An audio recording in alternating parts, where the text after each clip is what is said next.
আজকে এই যে 25,000 চাকরি গেল, এই জন্যই গেল, হাইকোর্ট বলেছিল বারবার, ডিভিশন বেঞ্চ বলেছিল যে আপনাদের কারা যতজন রেকমেন্ড করেছে স্কুল সার্ভিস কমিশন, তার থেকে এত বেশি লোক চাকরি করছে কী করে? তার নাম রেকমেন্ডে চাকরি পেয়ে গেল, তা কে দিল? তাহলে আপনার লিস্ট দিন কারা যোগ্য, এই সমস্ত পরীক্ষা, লিখিত পরীক্ষা, ওএমআর সিট যা যা আছে, ইন্টারভিউ প্যানেল, তার থেকে কারা কারা পেয়েছে উপযুক্ত তার লিস্ট দিন। স্কুল সার্ভিস কমিশন তালা পড়ে গেছে, স্কুল সার্ভিস কমিশনের লোকজন জেলে ঢুকে গেছে, স্কুল সার্ভিস কমিশন কোনো কাগজ দিতে পারেনি। তারপর উল্টো দিক দিয়ে বলা হলো তাহলে অযোগ্য প্রার্থী কারা কারা পেয়েছে, যাদের নাম আপনি রেকমেন্ড করেননি তার তালিকা দিন। মুখ্যমন্ত্রীর নির্দেশে এগুলো দেওয়া হয়নি, কারণ মুখ্যমন্ত্রী জানেন এগুলো দিলে যেমন কাকুর গলার স্বর ধরা পড়লেই ভাইপো ধরা পড়বে, তাহলে এই যে কালীঘাটে বসে একটা ইন্ডাস্ট্রি করা হয়েছিল নিয়োগে, সেটা ধরা পড়ে যাবে।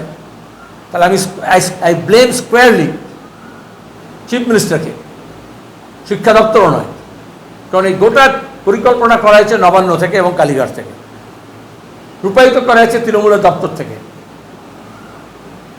দুর্ভাগ্য,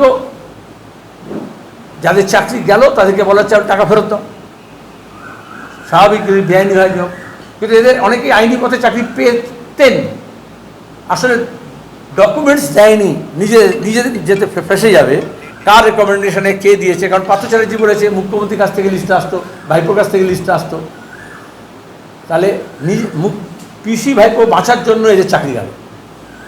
অন্তত এদের মধ্যে যারা যোগ্য আছে এবং ঠিকঠাক পরীক্ষা দিয়েছে, যাদের ওএমআর সিটের পরীক্ষা উত্তরপত্র ছিল, প্যানেল হয়েছিল ঠিক মতো, তাই তো চাকরি যেত না, সে লিস্টে তো চাওয়া হয়েছিল, দেয়নি।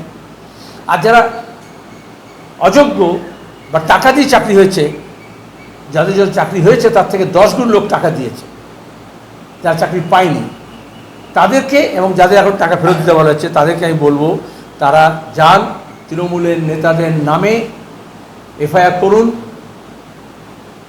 নাম প্রকাশ করুন, আমাদের দিন ছাত্র যুব আন্দোলন এবং এই শিক্ষার্থী যারা আছে, পরীক্ষার্থী যারা আছে, যারা চাকরি প্রার্থী আছে, তারা গিয়ে তাদের ঘর ঘেরাও করবে, টাকা আদায় করতে হবে।